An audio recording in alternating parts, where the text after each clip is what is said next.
সম্মানিত দিনী ভাই বোন, আমরা অবশ্য বিষয় অবগত হলাম, তো মনের দিক দিয়ে খুব একটা গ্রহণ করতে না পারাই আমার ব্যক্তিগত ইচ্ছায় আজকের বিষয়বস্তু আল্লাহ ভীতি, আল্লাহকে ভয় করা সম্পর্কে, আল্লাহর ভয়ে কান্নাকাটি করা সম্পর্কে এক গুরুত্বপূর্ণ সংক্ষিপ্ত তথ্যবহল বিবরণের চেষ্টা করব ইনশাআল্লাহুল আজিজ।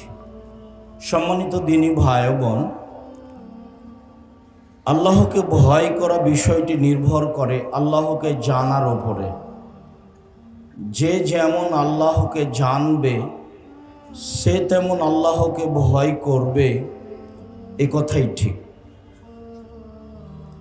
আনাস রাদিয়াল্লাহু তাআলা আনহু বলেন,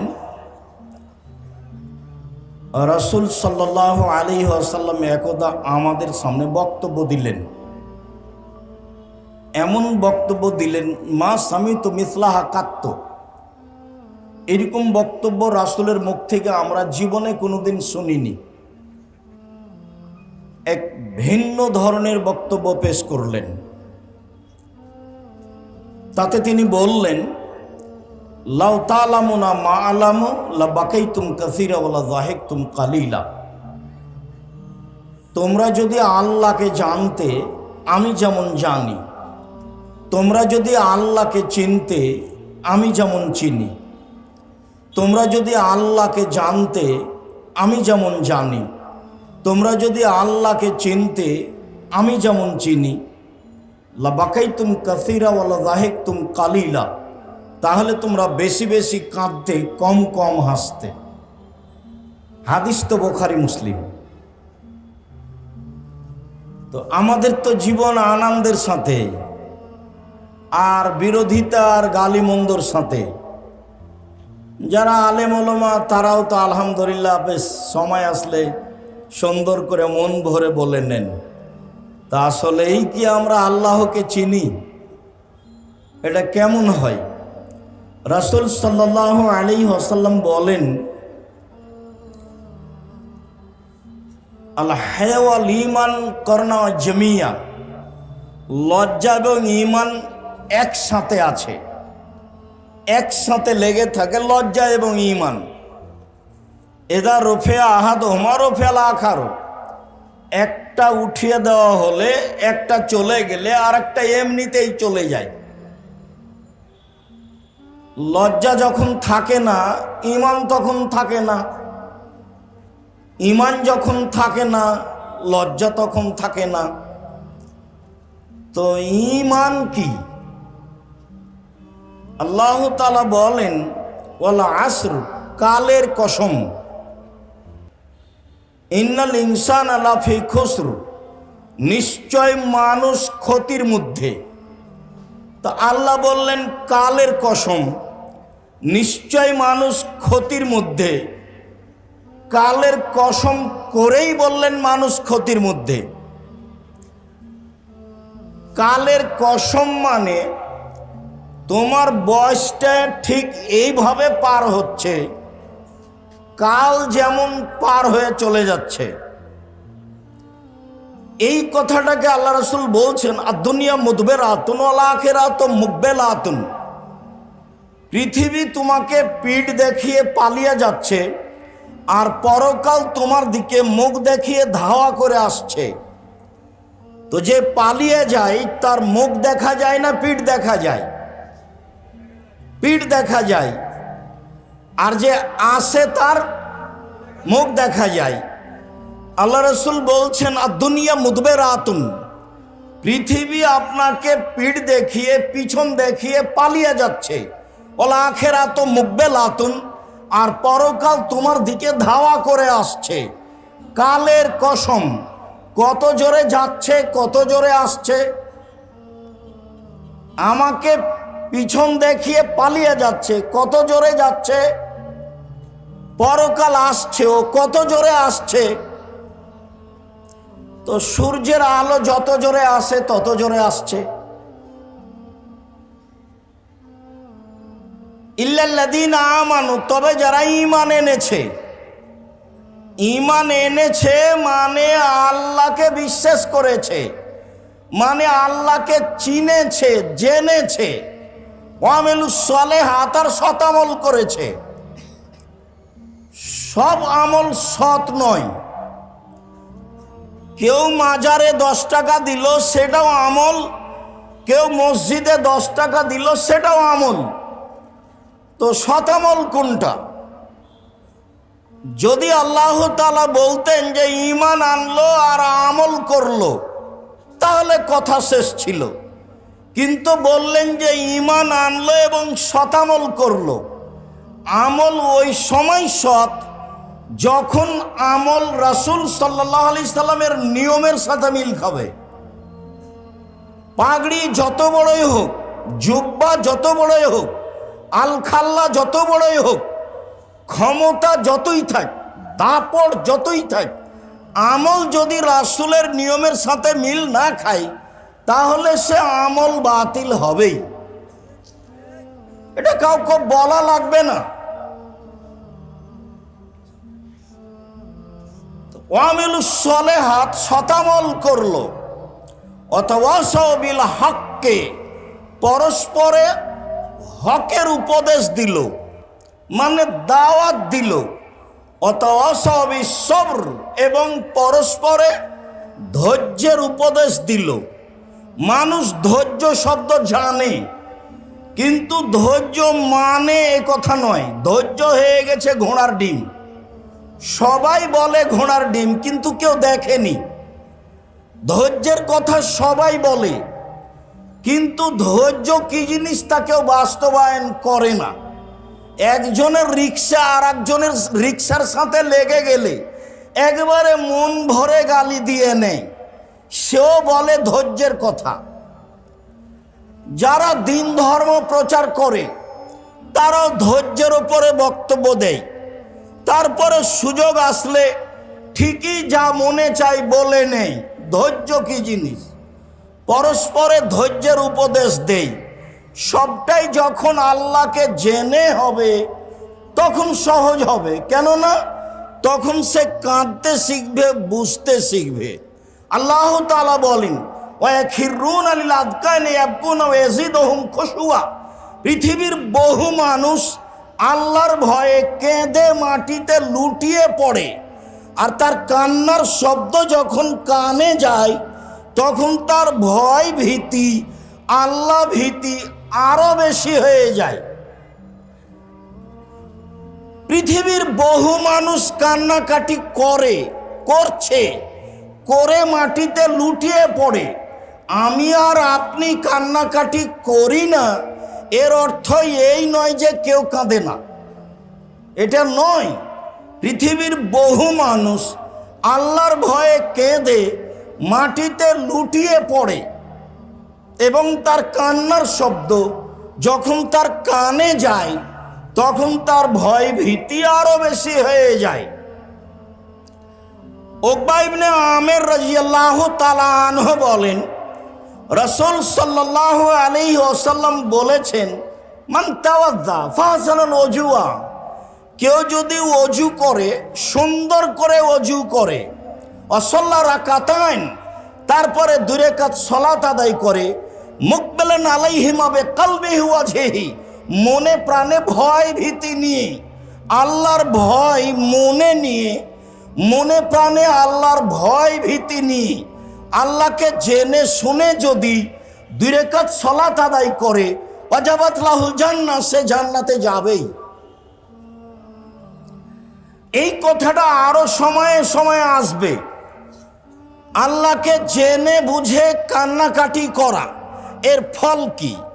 এখানে একটা কথা আসলো, সুন্দর করে ওযু করা মর্মে একটু বলে নি। আবু হুরায়রা রাদিয়াল্লাহু তাআলা আনহু বলেন, রাসূল সাল্লাল্লাহু আলাইহি সাল্লাম একদা বললেন, আলা আদুল্লুকুম মায়ামহুল্লাহু বিহিল খাতায়া ওয়া ইয়ারফু বিহি দারাজা। আমি কি তোমাদের এমন একটা কথা বলে দিব না যাতে তোমাদের পাপ মিটে যাবে, মান বেড়ে যাবে? আমি কি এমন একটা কথা বলে দিব না যাতে পাপ মিটে যাবে, মান বেড়ে যাবে? কালু বালা, সাহাবীগণ বললেন, বলে হ্যাঁ সেটা কি? সেটাই তো জানতে চাই। পাপ মিটে যাবে, মান বেড়ে যাবে, তো ভালো কথাই তো হলো, বলেন সেটা কি? রাসূল সাল্লাল্লাহু আলাইহি সাল্লাম বললেন, শোনো, ইসবাগুল ওযু, সুন্দর করে ওযু করলে পাপ মিটে যাবে, মান বেড়ে যাবে। ও মাশিয়াল আকদাম, পায়ে হেঁটে মসজিদে গেলে পাপ মিটে যাবে, মান বেড়ে যাবে। ওয়াইনতেজারু সালাত বাদা সালাত, সালাতের পরে আবার সালাত আদায় করব এমন আশা পোষণ করে অপেক্ষা করলে পাপ মিটে যাবে, মান বেড়ে যাবে। অত্র বুখারী মুসলিমের হাদিসে তিনটে কাজে পাপ মিটে যায়, মান বেড়ে যায়, তা প্রমাণ হলো: এক, সুন্দর করে ওযু করলে; দুই, পায়ে হেঁটে মসজিদে গেলে; তিন, সালাতের পরে সালাতের অপেক্ষা করলে।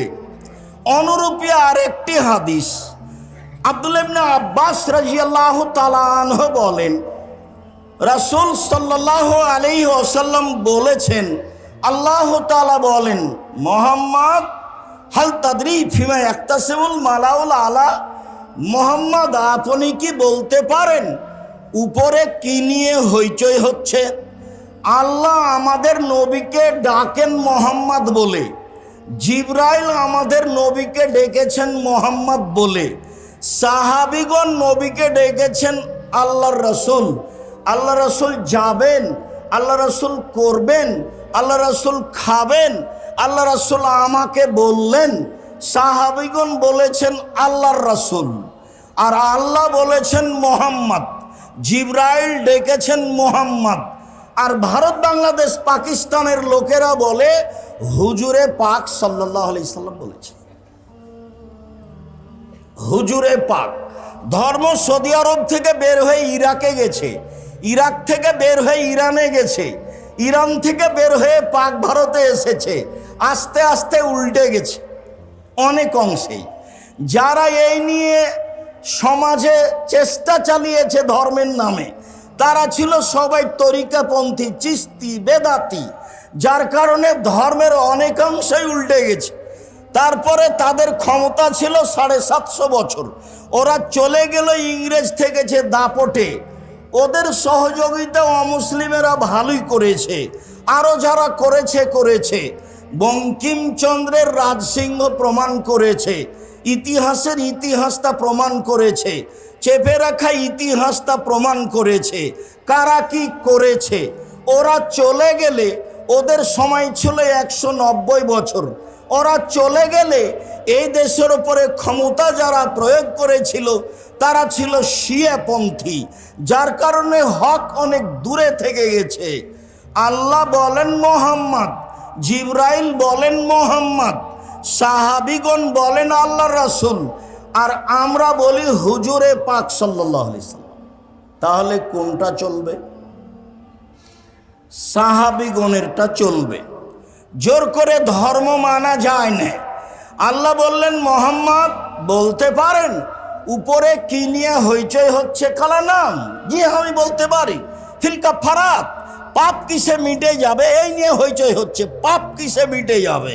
হ্যাঁ বলতে পারি।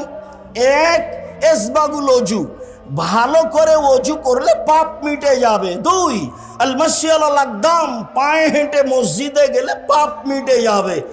তিন, আল মাকসুবাদ ফিল মাসাজিদ বাদা সালাওয়াত, সালাত আদায় করার পরে মসজিদে বসে তাসবিহ তাহলিল জিকির আজকার করলে পাপ মিটে যাবে, মান বেড়ে যাবে। এই ছেলে,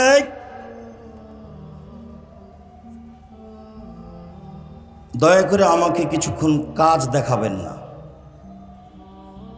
আমি আপনাকে লক্ষ্য করে এসেছি এবং অনেক দূর থেকে এসেছি।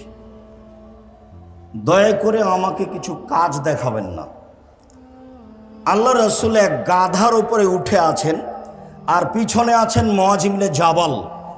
তো গাধা ছোট প্রাণী, কত দূরাদূরি আছে, একেবারেই কাছাকাছি নয়, গায়ের সাথে লেগেই আছে। তো আল্লাহ রাসূল বলছেন মুআয, তো মুআয রাদিয়াল্লাহু তাআলা বলছেন লাবায়ক সাদায়ক, জি প্রস্তুত, বলেন কি বলছেন। তো আল্লাহ রাসূল বলছেন মুআয তো মুআয রাদিয়াল্লাহু তাআলা বলছে লাব্বাইক ওয়া সাদাইক, জি প্রস্তুত, বলেন কি বলছেন। আল্লাহ রাসূল বলছেন মুআয, তো মুআয বলছেন লাব্বাইক ওয়া সাদাইক, জি বলেন প্রস্তুত, কি বলছেন। আল্লাহ রাসূল এইভাবে বলছেন কেন, কথা কেন বলছেন না, কি সেটা? মুআযকে ডেকে কি বলবেন, মুআযকে যেটা ডেকে বলবেন সেটা যেন মুআয রাদিয়াল্লাহু তাআলার ভুল না হয়, শুনতে যেন ঘাটতি না থাকে, তাই প্রস্তুত করলেন। তো আল্লাহর নবী একটা কথা বলবেন, সেই জন্য সাহাবীকে প্রস্তুত করছেন এইভাবে, আর আমি রাসূলের কথাই অনুবাদ করছি, আর আপনি আমাকে প্রয়োজন দেখাচ্ছেন, আমি এটা মেনে নিব আপনি মনে করলেন। বলে হিসাব, এই হিসাব ত্যাগ করবেন, আপনার জন্য আমি এসেছি। এখানে আসার পিছনে আমার তেমন কোনো স্বার্থ নেই যে দয়া করে আপনি আমাকে কোনো কাজ দেখাবেন না। আচ্ছা, এখানে একটু কথাটা বলে নি, আবার ফিরে আসছি। হ্যাঁ প্রস্তুত, বলেন। তো আল্লাহ রাসূল বললেন মুআয বলতে পারো আল্লাহর কাছে আমরা কি পাই আর আল্লাহ আমাদের কাছে কি পান, পরস্পর পাওনাটা কি? আমরা কি পাই তিনি কি পান, আমরা কি পাই তিনি কি পান। তো মুআয রাদিয়াল্লাহু তাআলা বলছেন আমি জানি না, আল্লাহ এবং আল্লাহ রাসূল ভালো জানেন, এটা আমি বলতে পারছি না। তখন রাসূল সাল্লাল্লাহু আলাইহি সাল্লাম বলছেন যে মুআয শোনো, আল্লাহ আমাদের কাছে পান যে আমরা যেন তার শিরক না করি, এটাই তার পাওনা। আমাদের শিরক করা হবে না, এটাই হলো তার পাওনা। আর আমরা তার কাছে পাই যে তিনি আমাদের শাস্তি দিবেন না, উনি আমাদেরকে শাস্তি দিতে পাবেন না। তাহলে তারটা আগে না আমাদেরটা আগে? তারটা আগে। শিরক না করলেই তিনি আমাদের শাস্তি দিবেন না। তাই তো রাসূল সাল্লাল্লাহু আলাইহি সাল্লাম বলেছেন মান মাতা লা ইশরিক বিল্লাহ ফাদাখালাল জান্নাহ, কেউ যদি শিরক ছাড়াই মারা যায় তাহলে জান্নাতে চলে গেছে। ওমান মাত্র ইশরিক বিল্লাহ ফাদাখালান নার, কেউ যদি শিরক করে মারা যায় তাহলে জাহান্নামে চলে গেছে। যার কারণে রাসূল সাল্লাল্লাহু আলাইহি সাল্লাম বলেছেন লাক্কানু মাউতাকুম লা ইলাহা ইল্লাল্লাহ, তোমাদের মমর্ষ ব্যক্তির পাশে যান যায় যায় মরে মরে, যান যায় যায় মরে মরে, এমন লোকের পাশে বলো লা ইলাহা ইল্লাল্লাহ। কোরআন মাজিদ পড়ে কোনো লাভ নেই, সূরা ইয়াসিন পড়ে কোনো লাভ নেই, প্রমাণে হাদিস জাল বা জয়ীফ নিতান্তই। কোরআন মাজিদ পড়ার কথা নয়। আল্লাহ রাসূল বলেছেন যান যায় যায় পাশে লা ইলাহা ইল্লাল্লাহ বলো। কেন? আল্লাহ নবী বলেছেন মান কানা আখিরু কালামিহি লা ইলাহা ইল্লাল্লাহ ফাদাখালাল জান্নাহ, কারো যদি শেষ বাক্য লা ইলাহা ইল্লাল্লাহ হয় তাহলে সে জান্নাতে চলে গেছে। অতএব মানুষের শেষ জীবনে যেন লা ইলাহা ইল্লাল্লাহ হয়, এইটা তোমরা চেষ্টা করো, পাশে বলো লা ইলাহা ইল্লাল্লাহ, তাকে তালকিন দাও। এই বিষয়ে আরেকটু বলি। আবু যার গেফারি রাদিয়াল্লাহু তাআলা আনহু বলেন একদা আমি আল্লাহ রাসূলের নিকটে আসলাম, দেখি তিনি ঘুমিয়ে, আমি চলে গেলাম, আবার আসলাম, দেখি তিনি জেগে। আমাকে দেখে বলছেন মুআয শোনো, মান কালা লা ইলাহা ইল্লাল্লাহ মুখলিসান বিকালবিহি দাখালাল জান্নাহ, কেউ যদি খালেস অন্তরে লা ইলাহা ইল্লাল্লাহ বলে তাহলে সে জান্নাতে চলে গেছে। এইটুকু বলতেই আবু যার গেফারি রাদিয়াল্লাহু তাআলা বলছেন ওয়াইন জানা ওয়াইন শারাকা, চুরি করলেও যাবে, জেনা করলেও যাবে। তখন আল্লাহ রাসূল বলছেন ওয়াইন জানা ওয়াইন শারাকা, চুরি করলেও যাবে, জেনা করলেও যাবে। তখন আবু যার গেফারি বলেন চুরি করলেও যাবে, জেনা করলেও যাবে। তো আল্লাহ রাসূল বলছেন চুরি করলেও যাবে, জেনা করলেও যাবে। আবার আবু যার গেফারি রাদিয়াল্লাহু তাআলা বলছেন চুরি করলেও যাবে, জেনা করলেও যাবে।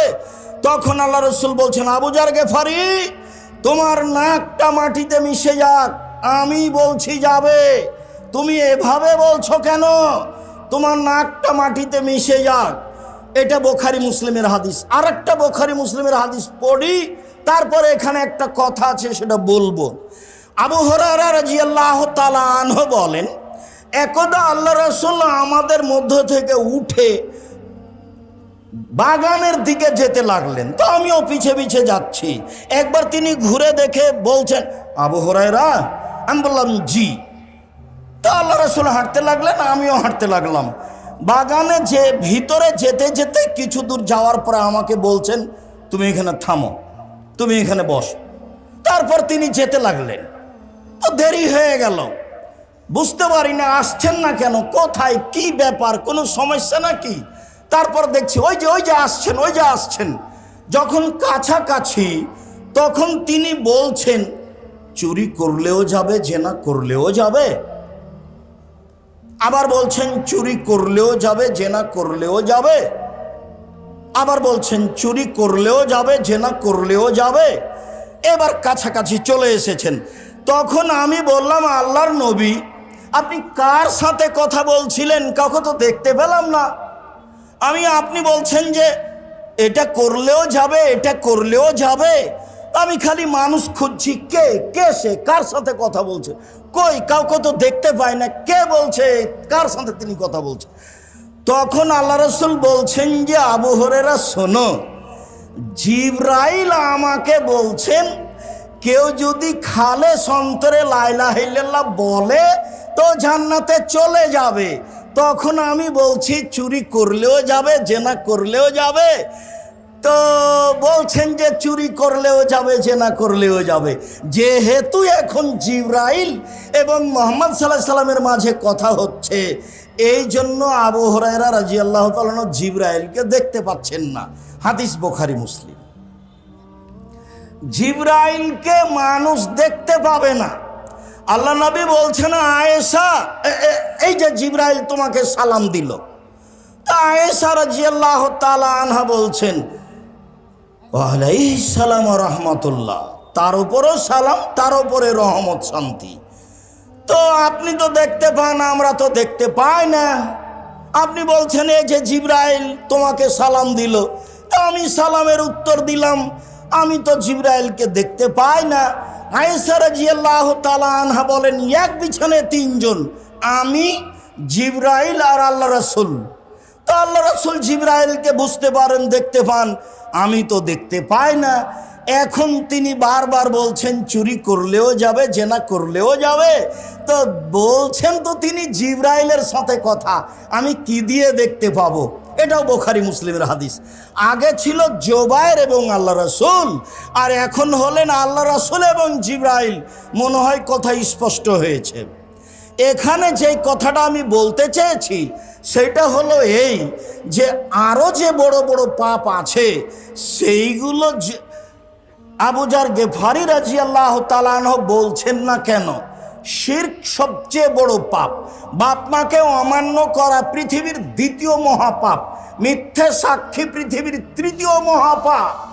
চট্টগ্রাম জেলে বহু মানুষ 20-30 বছর থেকে আছে, ও নিজেও জানে না আমি কেন জেলে। জজও জানে না ঘটনা কি, উকিলও জানে না ঘটনা কি। যে সাজিয়েছে শুধু সেই জানে।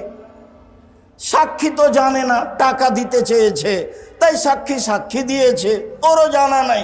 সাক্ষী বলছে আমি 2 চোখে মারতে দেখেছি।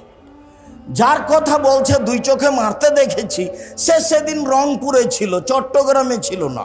তারপরে বলছে যে 2 চোখে মারতে দেখেছি, তার নাম সাক্ষী না। বসো। সম্মানিত দিনী ভাই বোন, বলছিলাম যে বড় বড় পাপগুলি উল্লেখ হলো না কেন? এই জন্য যে এই 2টা পাপে সামাজিক যত অপমান আছে আর কোনো পাপে সামাজিক তত অপমান নেই। চোরও যদি ধরা পড়ে আর একজন চোর তাকে মারে। জেনা করার পরে যদি মানুষ ধরা পড়ে তো আর একজন জেনাকার তাকে গালি দেয়।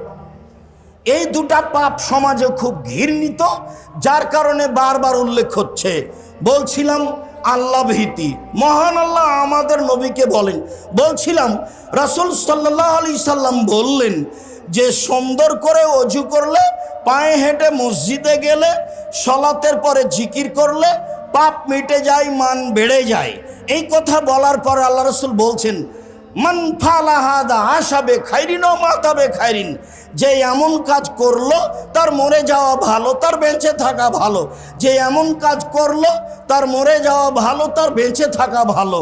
এই কথা বলার পর আল্লাহ রসুল বলছেন ওয়াকানা মিন খাতিয়াতিহি কায়ামিন ওয়াদালাওলাদাতুম্মুহু, এরপরে লোকটা হয়ে যায় সেই দিনের মতো যেদিন তার মা তাকে জন্ম দিয়েছে। লোকটি নিষ্পাপ হয়ে যায়। সুন্দর করে ওযু করলে, পায়ে হেঁটে মসজিদে গেলে, মসজিদে বসে বসে জিকির আজকার করলে লোকটা হয়ে যায় সেই দিনের মতো যেদিন তার মা তাকে জন্ম দিয়েছে। নিষ্পাপ হয়ে যায়। 1 2 হজ কবুল হলেও নিষ্পাপ হয়ে যায়। 3 অসুস্থ হওয়ার পরেও যদি কেউ বলে আলহামদুলিল্লাহ, তাহলে লোকটা হয়ে যায় সেদিনের মতো যেদিন তার মা তাকে জন্ম দিয়েছে। মর্মে রাসূল সাল্লাল্লাহু আলাইহি সাল্লাম বলেন, কারো যদি গায়ে জ্বর আসে, জ্বর হয়, তাহলে তার পাপ ঝরে যায়। কর্মকার কামারের ভাটিতে লোহা দিলে, স্বর্ণ চাঁদি দিলে যখন লাল হয়ে যায়, তখন স্বর্ণ লোহা চাঁদির ময়লা যেভাবে ঝরে যায়, জ্বর হলে মানুষের পাপ সেইভাবে ঝরে যায়। তো মানুষ তো একটু মাথা ব্যথা হলে সিঙ্গাপুর যাবে, কাজে মানুষ আর ধৈর্যের পরিচয় দেয় না, অসুখ বিসুখের লক্ষণটা বুঝতে চায় না। বলছিলাম সম্মানিত দিনী ভাই বোন, রাসূল সাল্লাল্লাহু আলাইহি ওয়াসাল্লাম বলেন 7 শ্রেণীর মানুষ বিচারের মাঠে বিশেষ ছায়াতলে থাকবেন। তার 1 শ্রেণীর মানুষ যাকার আল্লাহ খালিয়ান ফাফাজা তাইনাহু, যে নির্জনে আল্লাহকে ডাকে এবং 2 চোখের পানি ঝরঝর করে ঝরে। যে নির্জনে আল্লাহকে ডাকে আর 2 চোখের পানি ঝরঝর করে ঝরে, এই লোকটা থাকবে বিচারের মাঠে বিশেষ ছায়াতলে। আল্লাহ ভীতি। আব্দুল্লাহ ইবনে আব্বাস রাদিয়াল্লাহু তাআলা আনহু বলেন, রাসূল সাল্লাল্লাহু আলাইহি সাল্লাম বলেছেন আইনানে লা তামসুহুমান নার, 2 শ্রেণীর চক্ষু, 2 শ্রেণীর মানুষ জাহান্নামে যাবে না। 1 বাকাত মিন খাশিয়াতিল্লাহ, যেই চক্ষু যেই মানুষ আল্লাহর ভয়ে কাঁদে ও জাহান্নামে যাবে না।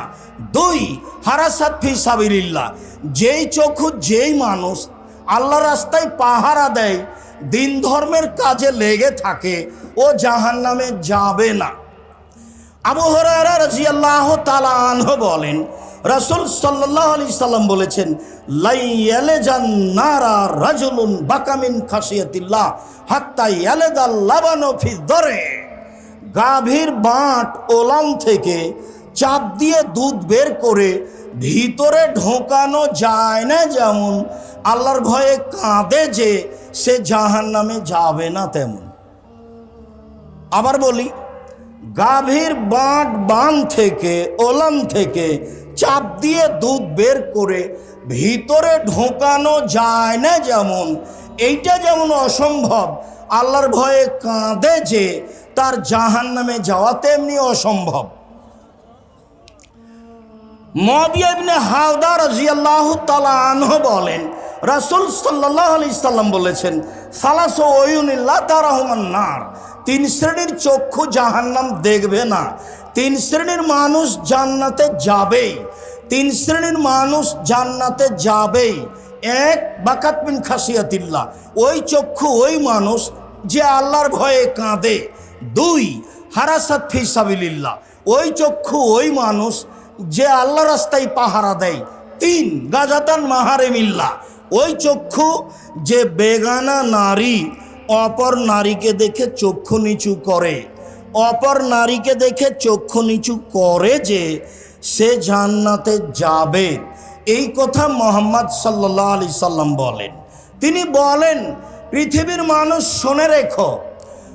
জাবের রাদিয়াল্লাহু তাআলা আনহু বলেন, আল্লাহর নবীকে তিনি বললেন, আল্লাহ রাসূল, কোনো মহিলার ওপরে যদি হঠাৎ চোখ পড়ে যায় তাহলে কি করব? আল্লাহর নবী, কোনো মহিলার ওপরে যদি হঠাৎ চক্ষু পড়ে যায় তাহলে কি করব? তখন আল্লাহ রাসূল ফামারানি, আমাকে আদেশ করলেন, আন আসরেফা বাসারি, আমি আমার মুখটা ফিরিয়ে নিব, মুখটা ঘুরিয়ে নিব। তাহলে যদি সত্য সত্যই বাড়িতে আপনি টিভিতে খবর শোনেন, তো যখন খবর টিভিতে চলবে তখন আপনাকে এভাবে বসে থাকতে হবে। আপনি একটা রং মাখানো মহিলার মুখের ওপরে তাকিয়ে খবর শুনবেন, তখনও আপনার ইমান কাজ করে। ধর্ম কি পাগল হয়ে গেছে? धर्म की राजशाही चांपाईनबाबगंज हवाई लड्डू, दोनों हाथ में लड्डू है, जो चाहे उसको खा ले, जो चाहे उसको छोड़ दे। भूल हिसाब ताकुआ ताकुआ আপনার পাপকে ঠেকাতে পারে, ঈমানই আপনার পাপকে ঠেকাতে পারে। ঈমান যত বেশি পাপ তত কম, ঈমান যত কম পাপ তত বেশি। তাহাজ্জুদ পড়লেও জেনা হবে, ঈমান কম। এই জন্য বোরকা পরে যদি, হাত মোজা পরে যদি, পা মোজা পরে যদি, চশমা লাগিয়ে রাস্তায় চলে যদি, তবুও তার যদি ঈমান কম হয়, তাহলে সে এত পর্দার ভিতরে থেকেও জেনার গল্প করবে। শুনুন, ঈমান দিয়েই পাপ ঠেকানো যায়। সম্মানিত দিনী ভাই বোন, রাসূল সাল্লাল্লাহু আলাইহি সাল্লাম বললেন, পৃথিবীর মানুষ মনে রেখো, 6টা কাজ করলে আমি তোমাদেরকে জান্নাতে নিয়ে যাব। কিভাবে নিয়ে যাব সেটা আমার ব্যাপার। 6টার একটা হলো এই, তুমি যদি চক্ষু নিচু করতে পারো তাহলে আমি তোমাকে জান্নাতে নিয়ে যাওয়ার জন্য জিম্মেদারি নিলাম। 3 শ্রেণীর মানুষ জান্নাতে যাবে। তার এক শ্রেণীর মানুষ হচ্ছে যারা চক্ষু নিচু করে চলে, তারা জান্নাতে যাবে। এই কথা মুহাম্মদ সাল্লাল্লাহু আলাইহি সাল্লাম বলেন। সম্মানিত দিনী ভাই বোন, এখানে আর একটা হাদিস বলে রাখি। আল্লাহ রাসূল বললেন, 3টে বিপদ নেমে আসবে 3টা পাপের কারণে। 3টে বিপদ নেমে আসবে 3টা পাপের কারণে। 3টে বিপদ নেমে আসবে 3টা পাপের কারণে। 1, ভূমিকম্প হবে। 2, আকার আকৃতি পরিবর্তন হবে। সন্ধ্যায় ছিল মানুষ, সকালে হবে সৌর শুকুর। 3, সমস্যা নেমে আসবে। স্কুলে মারামারি, মাদ্রাসায় মারামারি, মসজিদে মারামারি, যেখান সেখানে হইচই, কেউ কাউকে মানে না, বড় ছোট বলে কিছু নেই, ওয়াদা অঙ্গীকার নেই, ভালোবাসা নেই, একজন আর একজনের বিরুদ্ধে নির্দ্বিধায় চলছে। 3টে বিপদ নেমে আসবে 3টে পাপের কারণে। 1, ভূমিকম্প হবে।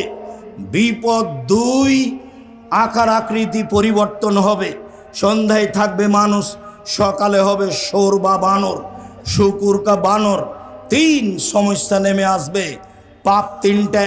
1, এদা সারেবুল খমুরা, যখন মানুষ নেশাদার দ্রব্য পান করবে তখন এই 3টে বিপদ নেমে আসবে। 2, জাহরাতিল কায়নাত, মেয়েরা যখন নাচবে তখন এই 3টে বিপদ নেমে আসবে। প্রায় সব মোবাইলে মেয়ে নাচে, প্রায় সব দোকানে মেয়ে নাচে, প্রায় সব বাড়িতে মেয়ে নাচে। মেয়েরা যখন নাচবে তখন এই বিপদ নেমে আসবে। 3, অদারাববিল মাজেব, যখন বাদ্যযন্ত্র প্রকাশ পাবে, সব মোবাইলেই বাজনা বাজে, প্রায় সব দোকানেই বাজনা বাজে, প্রায় সব বাড়িতেই বাজনা বাজে। কোটি কোটি টাকা খরচ করে মানুষ বহির্বিশ্ব থেকে যারা গান বাজনা করে নাচে তাদেরকে মানুষ নিয়ে আসে, তখনও তারা শিক্ষিত মানুষ, এ কথা ঠিক নয়। আল্লাহ বলেছেন, ইন্নামা ইয়াতাযাক্কারু উলুল আলবাব, নিশ্চয় উপদেশ গ্রহণ করে শিক্ষিত মানুষ। যারা এসব নাচ গানের ব্যবস্থা করে তারাকে যারা শিক্ষিত বলে, তারাও মূর্খ মানুষ, তার জানা নাই কে শিক্ষিত। সম্মানিত দিনী ভাই ও বোন, বলছিলাম রাসূল সাল্লাল্লাহু আলাইহি সাল্লাম বলেন 3টি বিপদ নেমে আসে 3টি পাপের কারণে। তারপরে বলছিলাম যে চক্ষু নিচু করে যে সে জান্নাতে যাবে। কিভাবে আপনি মহিলা কলেজের প্রিন্সিপাল হন, গার্লস স্কুলের শিক্ষকতা করেন, দিন রাত আপনার মেয়ে চোখের সামনে পড়ে, তাহলে তো সেই লোকের মতো হলো। কোন লোকের মতো হলো? সেই লোকের মতো হলো। সেই লোকের কথাটা বলার পূর্বে একটা কথা বলি। আল্লাহ রাসূল বলছেন, পৃথিবীর মানুষ মনে রেখো, আমার উম্মাত মিশে যাবে ইহুদি খ্রিস্টানদের সাথে। ডান হাতের বিঘত যেমন বাম হাতের সমান, সমান সমান যেমন আমার উম্মত মিশে যাবে ইহুদি খ্রিস্টানের সাথে, পোশাক আশাকে, চাল চলনে, শিক্ষায়, খাতা কলমে, জুতা স্যান্ডেলে, চলাফেরাতে, খাওয়া দাওয়াতে, সব কিছুতেই মিশে যাবে ইহুদি খ্রিস্টানদের সাথে। ডান পায়ের জুতা যেমন বাম পায়ের সমান, বাম পায়ের জুতা যেমন ডান পায়ের সমান, সমান সমান মিশে যাবে আমার উম্মত ইহুদি খ্রিস্টানদের সাথে, একেবারে হুবাহু মিশে যাবে। এইটুকু বলার পরে তিনি ভাষাগত নিচে নামতে লাগলেন। নামতে নামতে বলছেন, পৃথিবীর মানুষ মনে রেখো, ইহুদি খ্রিস্টান যদি মায়ের সাথে জেনা করে থাকে, আমার উম্মত মায়ের সাথে জেনা করবে। আপনার পাশে ছেলেটা দাঁড়িয়ে আছে, তার মাথায় দেখেন চুল কিভাবে ছাঁটা আছে, তার গায়ের গেঞ্জিটা দেখেন। এবার আপনার কাছে ফিরে যাই, যেই কথাটা বলার জন্য এইটুকু বলছি সেটুকু হলো, আপনি প্রতি রমজানে উমরা করে, হজও বেশ কয়েকবার করেছেন। আপনার সাথে যখন আপনার মেয়ে হাঁটে, তখন স্কিন পায়জামা পরে আছে, গেঞ্জি গায়ে দিয়ে আছে, তখনও আপনি হাজি? দুঃখিত। মনে রাখবেন, রাসূল সাল্লাল্লাহু আলাইহি সাল্লাম বলেছেন নবীদের স্বভাব ছিল 10টি। রাসূল সাল্লাল্লাহু আলাইহি সাল্লাম বলেছেন নবীদের বৈশিষ্ট্য ছিল 10টি। রাসূল সাল্লাল্লাহু আলাইহি সাল্লাম বলেছেন নবীগণের খাসলাত, অভ্যাস, শিষ্টাচার, নীতি, স্বভাব ছিল 10টি। এক, কাসু সারেব, মোচ কেটে ফেলতে হবে, ব্লেড দিয়ে চাঁচা নয়। 2, এফাউল্লোহা, দাড়ি বড় করতে হবে। চেঁচে ফেললেও বড় পাপ, কেটে ফেললেও বড় পাপ। চেঁচে ফেললে তার উপরে অভিশাপ হবে আল্লাহর পক্ষ থেকে। ও মহিলা হতে চায়, মহিলার সাদৃশ্য হতে চায়, তার জন্য তার উপরে অভিশাপ হবে, গজব হবে। এই কথা মুহাম্মদ সাল্লাল্লাহু আলাইহি সাল্লাম বলেন। 3, মেশওয়াক করতে হবে। নবীগণের বৈশিষ্ট্য 4, পেশাব পায়খানার পরে পানি দিয়ে পবিত্রতা অর্জন করতে হবে। এটাই রাসূলের নীতি। আগে ঢেল টিস্যু পেপার পান, পরে পানি, এ কথা নয়। পানি দিয়েই পবিত্রতা অর্জন করতে হবে পেশাব পায়খানার পরে। তারপরে হাতটা মাটিতে মেজে নিতে হবে, একাধিক সহিহ হাদিস। আবার ঢেল টিস্যু পেপার ধরে 40 কদম হাঁটতে হবে, পায়ের ওপরে পা উঠাতে হবে, খক খক করে কাশতে হবে। এই অপছন্দ নীতি রাসূল সাল্লাল্লাহু আলাইহি সাল্লামের নয়। এই নোংরা নীতি রাসূল সাল্লাল্লাহু আলাইহি সাল্লামের নয়। যদি তাই হয়, তাহলে সে ঢেল টিস্যু পেপার নিয়ে 40 কদম হাঁটে, তার বউ কেন হাঁটে না? তার বউ কেন পায়ের ওপরে পা উঠায় না? তার বউ কেন খক খক করে কাশে না? তাকেই শুধু জান্নাতে যেতে হবে, পবিত্রতা অর্জন করে বউ যাবে না? এই বেইনসাফি নীতি তো রাসূল সাল্লাল্লাহু আলাইহি সাল্লাম পছন্দ করেন না। শুনুন, তারপরে তিনি বলেন কাসফুল আজফার, নখ কেটে ফেলতে হবে। নবীগণ নখ কেটে দিতেন, হাতে পায়ের নখ কাটতে হবে। আপনার মেয়ের নখ বড় আছে, মনে রাখা ভালো হবে, ইহুদি খ্রিস্টানদের পতিতালয়ের মেয়েদের বৈশিষ্ট্য হচ্ছে নখে নেইল পালিশ দেওয়া, নখ বড় রাখা। ইহুদি খ্রিস্টানদের পতিতালয়ের মেয়েদের বৈশিষ্ট্য হচ্ছে নখ বড় রাখা, নখে নেইল পালিশ দেওয়া। ইহুদি খ্রিস্টানদের পতিতালয়ের মেয়েদের স্বভাব হলো নখ বড় রাখা, নখে নেইল পালিশ দেওয়া। এই নীতি ইহুদি খ্রিস্টানদের পক্ষ থেকে এসেছে। পৃথিবীর মানুষ মনে রেখো, আমার উম্মত মিশে যাবে ইহুদি খ্রিস্টানের সাথে। ডান হাতের বিঘত যেমন বাম হাতের সমান, ডান পায়ের জুতা যেমন বাম পায়ের সমান, সমান সমান চাল চলনে, পোশাক আশাকে, স্কুল কলেজে পড়াশোনায়, খাতা কলমে, গাড়ি ছাকড়াতে, চলাফেরাতে, খাওয়া পান করাতে, সব কিছুতে মিশে যাবে তাদের মতো হয়ে। বাম হাতে নির্দ্বিধায় পানি খাচ্ছে, বাপ দেখছে মা খাচ্ছে, মা দেখছে বাপ খাচ্ছে, মেয়ে খাচ্ছে। ও নাকি শিক্ষিত, কি করে শিক্ষিত হতে পারে? বাম হাতে শয়তান খায়, এ কথা মুহাম্মদ সাল্লাল্লাহু আলাইহি সাল্লাম বলেন। আয়েশা রাদিয়াল্লাহু তাআলা আনহা বলেন, আল্লাহর নবীর বাম হাত ছিল পেশাব পায়খানার জন্য, অলিল কাদার, খারাপ কিছুর জন্য, ডান হাত ছিল খাওয়ার জন্য, পবিত্রতার জন্য। এরা শিক্ষিত মানুষ ইহুদি খ্রিস্টানদের সাথে নিয়ম নীতিতে, নোংরা নীতিতে মিলে যাওয়ার পরেও তাদের মতো হয় কি করে? রাসূল সাল্লাল্লাহু আলাইহি সাল্লাম বললেন, নাক ফুলে বেতে বগলের লুম উঠিয়ে ফেলতে হবে। পুরুষ নারী একই হুকুম, ব্লেড নয়। হালাকোলানাতে নিচের লুম পরিষ্কার করতে হবে। ঊর্ধ্বে টাইম 40 দিন।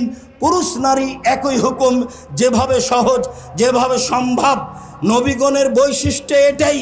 সম্মানিত দিনী ভাই ও বোন, বলছিলাম রাসূল সাল্লাল্লাহু আলাইহি সাল্লাম বললেন 3 শ্রেণীর মানুষ জান্নাতে যাবে। তার 1 শ্রেণীর মানুষ আল্লাহর ভয়ে কাঁদে যে। আবু হুরায়রা রাদিয়াল্লাহু তাআলা আনহু বলেন, রাসূল সাল্লাল্লাহু আলাইহি সাল্লাম বলেছেন, লাইসা শাইউন আহাব্বা ইনদাল্লাহি মিন কাতরাতাইনি ওয়া ফারাইনি। 2টি বিন্দু ফোঁটা আল্লাহর কাছে যত প্রিয়, 2টি দাগ চিহ্ন আল্লাহর কাছে যত প্রিয়, পৃথিবীর কোনো কিছু আল্লাহর কাছে তত প্রিয় নয়। 1 কাতরাত দমুইন মিন খাসিয়াতিল্লাহ, আল্লাহর ভয়ে 1 ফোঁটা চোখের পানি আল্লাহর কাছে যত প্রিয়, পৃথিবীর কোনো কিছু আল্লাহর কাছে তত প্রিয় নয়। হজ বড় ইবাদত, এ কথাই ঠিক। হজ কবুল হলে মানুষ হয়ে যায় সেই দিনের মতো যেদিন তার মা তাকে জন্ম দিয়েছে, নিষ্পাপ হয়ে যায়। এরপরেও এই ইবাদতটি আল্লাহর কাছে অত প্রিয় নয়।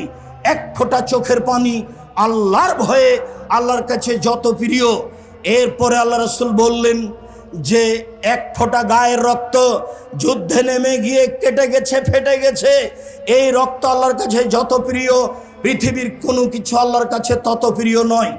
3 যুদ্ধে নেমে কেটে যাওয়া দাগ, ফেটে যাওয়া দাগ, এই দাগ আল্লাহর কাছে যত প্রিয়, পৃথিবীর কোনো কিছু আল্লাহর কাছে তত প্রিয় নয়। 4 আসারুন ফারিজিন মিন ফারাইজিল্লাহ, আল্লাহর বিধান পালন করতে, সালাত আদায় করতে, ইবাদত তাসবিহ তাহলিল করতে, কপালের দাগ, হাঁটুর দাগ, টাকনোর দাগ, এই দাগ আল্লাহর কাছে যত প্রিয়, পৃথিবীর কোনো কিছু আল্লাহর কাছে তত প্রিয় নয়। সম্মানিত দিনী ভাই বোন, সিরিয়ালে 1 নম্বরে যেটা আছে সেটাই সহজ, বাকি একটাও সহজ নয়। 2 আল্লাহ রাস্তায় 1 ফোঁটা গায়ের রক্ত। 3 আল্লাহ রাস্তায় নেমে গিয়ে ফেটে যাওয়া, কেটে যাওয়া দাগ। 4 ইবাদত করতে করতে হাতে পায়ের টাকনোর, কপালের দাগ। এটা তো আপনার হাতে নয়, একদিনে করা যায় না। 1 নম্বরে যেটা আছে সেটা সহজ, এখনই সহজ। রাসূল সাল্লাল্লাহু আলাইহি সাল্লাম যখন বললেন যে তোমরা যদি আল্লাহকে জানতে আমি যেমন জানি, তোমরা যদি আল্লাহকে চিনতে আমি যেমন চিনি, তাহলে বেশি বেশি কাঁদতে, কম কম হাসতে। ফাগাত্তা আসহাবু রাসূলিল্লাহ সাল্লাল্লাহু আলাইহি সাল্লাম রাআসাহুম আলাহুম খানিন, তখন সাহাবীগণ কাপড় দিয়ে মাথা ঢেকে নিয়ে কান্নাকাটি করতে লাগলেন। বুখারী মুসলিম। সম্মানিত দিনী ভাই বোন, আপনাকে আমি আল্লাহর ভয় করার জন্য আন্তরিকভাবে অনুরোধ জানাচ্ছি। নির্জনে আল্লাহকে ডেকে আপনার পাপের কথা বলেন। মহান আল্লাহ বলেন, মুহাম্মদ ফাইদা ফারাগতা ফানসাব ওয়া ইলা রাব্বিকা ফারগাব, যখন আপনি দুনিয়াবি কাজ থেকে অবসর হবেন তখন আপনি কঠোর শ্রমে আত্মনিয়োগ করুন। আর আপনি আমাকে যা বলবেন তা বিনয়ের সাথে কান্নাকাটি করে বলুন, বিনয়ের সাথে কান্নাকাটি করে বলুন। আপনার বলার ঢংটা প্রমাণ করবে যে আপনি আল্লাহর দরবারে কেঁদে বলছেন। আপনি বলবেন আসসালামু আলাইকুম রহমতুল্লাহ, আসসালামু আলাইকুম রহমতুল্লাহ, বেহাক্কে লা ইলাহা ইল্লাল্লাহ। তাহলে সেটা কি আসলে কান্নাকাটি করা হলো, না এটা ইবাদতের সাথে মজাক করা হলো? আপনাকে আমি কষ্ট দিতে আসিনি, আপনি আমার দিনী ভাই, আপনি আমার দিনী বোন, আপনাকে কষ্ট দিয়ে আমি কিছু করতে চাইনি।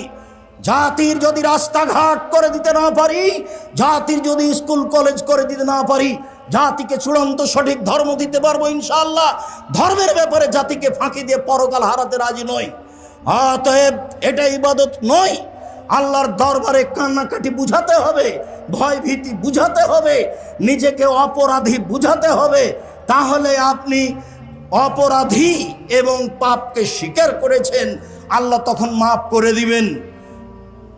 ইউনূস আলাইহিস সালাম ভুল করেছিলেন, চলে যাচ্ছিলেন, লটারিতে নাম আসায় তাকে সাগরে ফেলে দেওয়া হলো। তখন তিনি বললেন, লা ইলাহা ইল্লা আনতা সুবহানাকা ইন্নী কুনতু মিনাজ জালিমিন। আল্লাহ ছাড়া কোনো মাবুদ নেই, আল্লাহর পবিত্রতা বর্ণনা করছি। তুমি ছাড়া কোনো মাবুদ নেই, তোমার পবিত্রতা বর্ণনা করছি। ইউনূস আলাইহিস সালাম ক্ষমা চাননি, পাপের স্বীকৃতি দিয়েছেন মাত্র। ইউনূস আলাইহিস সালাম বলেননি আমাকে ক্ষমা করো। যেমন ভাবে আদম আলাইহিস সালাম বলেছিলেন, রব্বানা যালামনা আনফুসানা ওয়া ইল্লাম তাগফির লানা ওয়া তারহামনা লানাকুনান্না মিনাল খাসিরিন। হে আমাদের প্রতিপালক, তুমি যদি দয়া না করো, তুমি আমাদের ক্ষমা করো। তুমি যদি দয়া না করো, তুমি যদি ক্ষমা না করো, তাহলে আমরা অপরাধীদের অন্তর্ভুক্ত হব। তুমি আমাদের ক্ষমা করো, তুমি যদি দয়া না করো, তুমি যদি ক্ষমা না করো, তাহলে আমরা অপরাধীদের অন্তর্ভুক্ত হব। মূসা আলাইহিস সালাম এক থাপ্পড় দিয়ে লোকটাকে মেরে দিয়ে বললেন, রব্বি ইন্নী যালামতু নাফসি ফাগফিরলি। হে আমার প্রতিপালক, আমি অপরাধী, আমাকে ক্ষমা করে দাও। তিনি ক্ষমার কথা বললেন। ইউনূস আলাইহিস সালাম ক্ষমার কথা বলেননি, বলেছেন লা ইলাহা ইল্লা আনতা সুবহানাকা ইন্নী কুনতু মিনাজ জালিমিন। আমি অপরাধীদের একজন, আমি অপরাধী। তিনি নিজেকে পাপী বলে স্বীকৃতি দিয়েছেন। যখন আপনি পাপী বলে আল্লাহর দরবারে নিজেকে স্বীকৃতি দিবেন এবং প্রকাশ করবেন, প্রমাণ করবেন আমি পাপী, আমি বড় অপরাধী, আমি বড় গুনাহগার, তুমি বড় দয়াবান, তুমি বড় ক্ষমাবান, হতভাবাকে ক্ষমা করে দাও। তুমি আমার প্রতি একটু দয়া করো, তুমি আমাকে ক্ষমা করো। তোমাকে ভালোভাবে চিনি, তোমাকে ভালোভাবে চিনি। তুমি গাফফার, তুমি আজিজ, পরাক্রমশালী, সব কিছু করতে পারো, আমার পাপ ক্ষমা করে দিতে পারো। আমি আমার পাপের স্বীকৃতি দিয়ে গভীর রাতে তোমার দরবারে ক্ষমা চাচ্ছি। উমামা বাহিলি রাদিয়াল্লাহু তাআলা আনহু বলেন, রাসূল সাল্লাল্লাহু আলাইহি ওয়াসাল্লাম বলেছেন, আলাইকুম বিকিয়ামিল লাইল। পৃথিবীর মানুষ, তোমরা রাতে আল্লাহকে ডাকতে শিখো, রাতে ইবাদত করতে শিখো, রাতে সালাত আদায় করো। ফাইনাহু দাবু সালেহিনা কাবলাকুম। রাতে আল্লাহকে ডাকা, সালাত আদায় করা তোমাদের পূর্বের নবী, রাসূল, সিদ্দিক, শুহাদা, অতীতের পরহেজগার মানুষের কাজ ছিল। রাতে আল্লাহকে ডাকা অতীতের পরহেজগার মানুষের কাজ ছিল। রাতে আল্লাহকে ডাকা, এক রাতে আল্লাহকে ডাকলে আল্লাহকে কাছে পাওয়া যায়। 2 পাপ মিটে যায়, 3 পাপ থেকে দূরে সরে যায়। হুয়া কুরবাতুল লাকুম ইলা রাব্বিকুম। তাহলে তোমরা প্রতিপালককে নিকটে পাবা, পাপ মিটে যাবে, পাপ দূরে সরে যাবে। পৃথিবীর মানুষ, তোমরা রাতে আল্লাহকে ডাকো, রাতে ডেকে আল্লাহর কাছে হয়ে কান্নাকাটি করো। আবু হুরায়রা রাদিয়াল্লাহু তাআলা আনহু বলেন, রাসূল সাল্লাল্লাহু আলাইহি ওয়াসাল্লাম বলেছেন, লাইসা শাইউন আকরামা ইনদাল্লাহি মিনাদ দুআয়ে। আল্লাহর কাছে চাওয়া কাজটি আল্লাহর কাছে যত প্রিয়, পৃথিবীর কোনো কিছু আল্লাহর কাছে তত প্রিয় নয়। এক, আল্লাহর ভয়ে কান্নাকাটি, এক ফোঁটা চোখের পানি আল্লাহর কাছে যত প্রিয়, পৃথিবীর কোনো কিছু আল্লাহর কাছে তত প্রিয় নয়।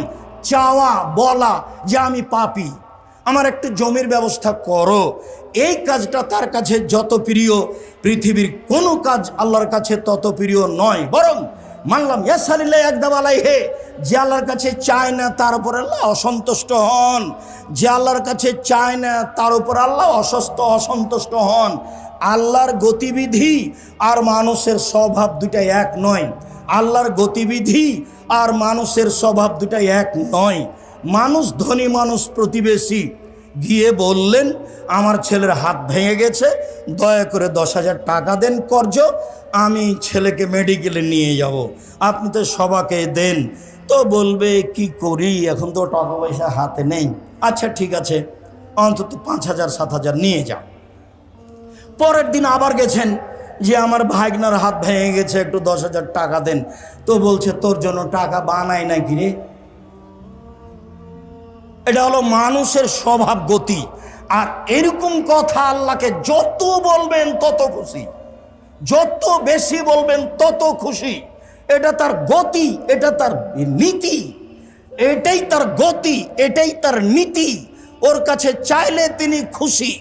তাই তো রাসূল সাল্লাল্লাহু আলাইহি ওয়াসাল্লাম বলেন, যে সবচেয়ে আল্লাহর কাছে পছন্দনীয়, মান শাররাহু ইয়াস্তিজিবা দুআ ফি শাদায়েদ, কেউ যদি চায় বিপদে পড়লেই যেন আল্লাহ আমার কথা মেনে নেয়, বিপদে পড়লেই যেন আল্লাহ আমার কথা মেনে নেয়, বিপদে পড়লেই যেন আল্লাহ আমার কথা মেনে নেয়, যা বলবো সেটা মানবে, যা বলবো সেটা মানবে, তাহলে উচিত হবে আইয়ুকসিরা দুআ ফির রাখায়ে, যখন ভালো অবস্থায় আছে তখন বেশি বেশি দোয়া করতে হবে, যখন বিপদে পড়েনি তখন বেশি বেশি দোয়া করতে হবে, তাহলে বিপদে পড়ে বললেই তাড়াতাড়ি কবুল হয়ে যাবে।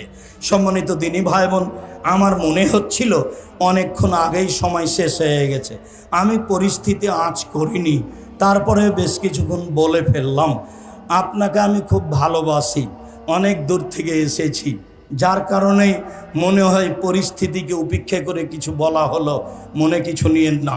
আমার মনে বড় সাধ, এই দেশের মাটিতে আমি উন্নত মানের প্রতিষ্ঠান গড়বই গড়ব ইনশাআল্লাহ, যেখানে ছেলে মেয়ে বাংলা ইংরেজি আরবি উন্নত মানের শিক্ষা অর্জন করে জাতির অন্যায়ের বিরুদ্ধে লড়বে, মুখে কলমে মিডিয়াই লড়বে, সেই পণ নিয়ে, সেই ত্যাগ তিতিক্ষা নিয়ে বাংলার মাটিতে জীবন বাজি রেখে লড়ে যাচ্ছি। সম্মানিত দিনী ভাই বোন, সেটাই হচ্ছে জামিয়া সালাফিয়া, দেশের সর্ববৃহৎ প্রতিষ্ঠান জামিয়া সালাফিয়া। প্রায় 100 বিঘা জমির ওপরে রূপগঞ্জ, নারায়ণগঞ্জ, ঢাকা জামিয়া সালাফিয়া আয়তনে সবচেয়ে বড়, প্রায় 40 বিঘা জমির ওপরে জামিয়া সালাফিয়া ডাঙ্গিপাড়া পাওয়া রাজশাহী, প্রায় 60 বিঘা জমির ওপরে জামিয়া সালাফিয়া মহিলা শাখা রাজশাহী, প্রায় 20 বিঘা জমির ওপরে জামিয়া সালাফিয়া দিনাজপুর, আর চট্টগ্রামে পরিকল্পনা চলছে, জমি হয়েছে, হবে ইনশাআল্লাহ। আমি কোনো মতেই চট্টগ্রামকে দুর্বল চোখে দেখিনি ঢাকার চেয়ে, বরং ঢাকার চেয়ে চট্টগ্রামকে ভালো অবস্থায় দেখতে চাচ্ছি, সেই সুবাদে দিন কাটাচ্ছি। চট্টগ্রামের মাটিতে ইনশাআল্লাহ জামিয়া সালাফিয়া গড়ব ইনশাআল্লাহ, যে কোনো মূল্যে জামিয়া সালাফিয়া চট্টগ্রামের মাটিতে হবে ইনশাআল্লাহ। কিভাবে হবে আমি তা জানি না, নিশ্চিত হবে, অবধারিত হবেই ইনশাআল্লাহ, আমি এতে নিশ্চিত। আমার মনে বড় সাধ, এই দেশের মাটিতে উন্নত মানের শিক্ষা প্রতিষ্ঠান গড়ে ছেলে মেয়েকে বাংলা ইংরেজি আরবি উন্নত মানের শিক্ষা দিয়ে জাতির অন্যায়ের বিরুদ্ধে লড়ব, মুখে কলমে মিডিয়ায়। জামিয়া সালাফিয়ায় প্রায় 5000 ছেলে মেয়ে পড়ে, জামিয়া সালাফিয়া 519 জন এতিম আছে, অসহায় এতিম। জামিয়া সালাফিয়ায় 300 জন শিক্ষক শিক্ষিকা রয়েছেন, যারা মদিনা বিশ্ববিদ্যালয় থেকে আসেন, চলমান আছেন, আসবেন, তাদের বেতন লাগে না, আসা যাওয়া খরচ খাওয়া লাগে। যারা ইন্ডিয়া থেকে এসে আছেন তাদের বেতন লাগে, অনেক বেতন। আমরা যারা দেশের আছি, সাধারণ আছি, প্রতি মাসে এ যাবৎ 32 লক্ষ টাকা বেতন লেগে আসছে। এবারের জানুয়ারি থেকে কত লাগবে তা এখন আমার হিসাবে নেই, জানুয়ারির পরে আমি বলবো ইনশাআল্লাহ। সম্মানিত দিনী ভাই বোন, শিক্ষাগণে শিক্ষা মানে, শিক্ষক গুণে শিক্ষা মানে, আয়তনে এই দেশের বড় প্রতিষ্ঠান জামিয়া সালাফিয়া জীবন বাজি রেখে এই কাজ করে যাচ্ছি। জামিয়া সালাফিয়ার বড় শাখা সারা বাংলাদেশ জুড়ে মক্তব পরিচালনা করব ইনশাআল্লাহ, যেখানে থাকবে দাওয়াতি কার্যক্রম, যেখানে থাকবে শিক্ষা কার্যক্রম, কোরআন শিক্ষা দেওয়া। উত্তরবঙ্গে প্রায় 450 মসজিদ চলে, আমরা দক্ষিণবঙ্গে আসব ইনশাআল্লাহ সময়ের গতিতে। দেশ জুড়ে মক্তব পরিচালনা করব জামিয়া সালাফিয়ার বড় শাখা আর দাওয়ায়ে আল্লাহ। এক ভাই কথা বলছিলেন, তখন আমার একটা কথা মনে পড়েছিল। জি, যখন ফেনীতে, কুমিল্লায়, নোয়াখালীতে বন্যা দেখা দিয়েছিল, তখন আর দাওয়ায়ে আল্লাহর পক্ষ থেকে 8 জন মানুষ সব সময় ত্রাণ বিতরণ করছিল, এবং 2টা ছিল ওই যেগুলো কি ট্রলারগুলো, যেগুলো দ্রুতগামী গিয়ে মানুষকে উদ্ধার করবে। সব সময় অসহায় মানুষের পাশে দাঁড়াই জামিয়া সালাফের বড় শাখা আর দাওয়ায়ে আল্লাহ। দেশব্যাপী মক্তব পরিচালনা করব ইনশাআল্লাহ। দেশ জুড়ে উন্নত মানের শিক্ষা প্রতিষ্ঠান গড়বই গড়বই ইনশাআল্লাহ।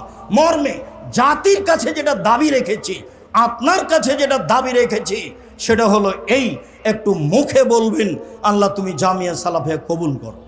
এইটুকু আমার দাবি, বাকিটুকু আপনার ইচ্ছে। এ কথাই ঠিক যে শিরক মুক্ত প্রতিষ্ঠান জামিয়া সালাফিয়া, বিদাত মুক্ত প্রতিষ্ঠান জামিয়া সালাফিয়া, দল মুক্ত প্রতিষ্ঠান জামিয়া সালাফিয়া, সংগঠন মুক্ত প্রতিষ্ঠান জামিয়া সালাফিয়া, হিংসা মুক্ত প্রতিষ্ঠান জামিয়া সালাফিয়া, দেশের বৃহৎ প্রতিষ্ঠান জামিয়া সালাফিয়া। মন খুলে জামিয়া সালাফিয়ার জন্য দোয়া করেন, আপনার প্রতিষ্ঠানের জন্য দোয়া করেন, যাতে করে এই প্রতিষ্ঠানের মাধ্যমে জাতির অন্যায়ের বিরুদ্ধে লড়তে পারি। প্রতিপালক তুমি সর্বশক্তিমান, তুমি সব কিছু করতে পারো। মানুষ হিসাবে চট্টগ্রামের মাটিতে বক্তব্যের শেষে তুমি পরাক্রমশালী, তোমাকে এটা বিশ্বাস করে তোমার কোনো শরিক নেই, এই দাবি তোমার দরবারে জোরালোভাবে রেখে তোমার ক্ষমতার কাছে আশ্রয় ভিক্ষা চাচ্ছি। তুমি এই চট্টগ্রামের মাটিতে একটি বড় থেকে বড় উপযুক্ত জামিয়া সালাফের ব্যবস্থা করে দাও। তোমার দরবারে এই জোরালো দাবি দাওয়া রেখে আলোচনার শেষে এসে বলছি, আল্লাহ আমাদের যারা মারা গেছে তুমি তাদের কবরের শাস্তি মাফ করো। আমরা যারা অসুস্থ তুমি তাদের আরোগ্য দান করো। আমরা যারা বেঁচে আছি তুমি তাদেরকে তোমার রাসূলের পদ্ধতি অনুযায়ী চলার তৌফিক দান করো। আজকে আল্লাহ ভীতি সম্পর্কে যে আলোচনা শুনলাম, রাতের অন্ধকারে 2 রাকাত সালাত আদায় করে ভয় ভীতি নিয়ে তোমাকে একটু ডাকার, ক্ষমা চাওয়ার, পাওয়ার একটু সুযোগ করে দাও। তোমার দরবারে এই জোরালো দাবি দাওয়া দোয়া রেখে এখানে আলোচনা শেষ করছি। আব্দুল্লাহর বই আছে বুখারীর ব্যাখ্যা, ব্যতিক্রম ব্যাখ্যা মিন্নাতুল বারী। ফিলিস্তিন সম্পর্কে আব্দুল্লাহ যে বই লিখেছে সেটাও আছে আল ইতিসাম পত্রিকার এখন সম্পাদকে আব্দুল্লাহ লিখে। কাজে এই পত্রিকা আপনার কাছে গ্রহণীয় বলে আমরা আশাবাদী। পত্রিকা আপনার লক্ষ লক্ষ টাকা খরচ করে আল ইতিসাম পত্রিকা বের করেন, বড় বড় বিদ্বান রেখেছেন, 12টা মুফতি আছে জামিয়া সালাফ আপনার পত্রিকার জন্য। আমি খাকসার সাধারণ মানুষ বড় বড় বিদ্বানদের সামনে বসে থেকে আপনাদের খিদমতের জন্য ফতোয়াগুলো প্রতি মাসে দেখি মাত্র। সম্মানিত দিনী ভাই বোন, জামিয়া সালাফের সব বই পুস্তক যথাযথভাবে মূল্যায়ন করার দাবি রেখে আল ইতিসাম পত্রিকা আপনি ব্যক্তিগতভাবে নেবেন আর এজেন্ট হিসেবে নেবেন, এ দাবি রেখে চট্টগ্রামের মাটিতে জামিয়া সালাফিয়া হবে ইনশাআল্লাহ। এই জোরাল আল্লাহর কাছে আপনার কাছে দুয়ার দাবি রেখে আজকের মতো কথা এখানে শেষ করলাম। সুবহানাকাল্লাহুম্মা ওয়া বিহামদিকা আশহাদু আল্লা ইলাহা ইল্লা আনতা আস্তাগফিরুকা ওয়া আতুবু ইলাইক। আসসালামু আলাইকুম ওয়া রাহমাতুল্লাহ।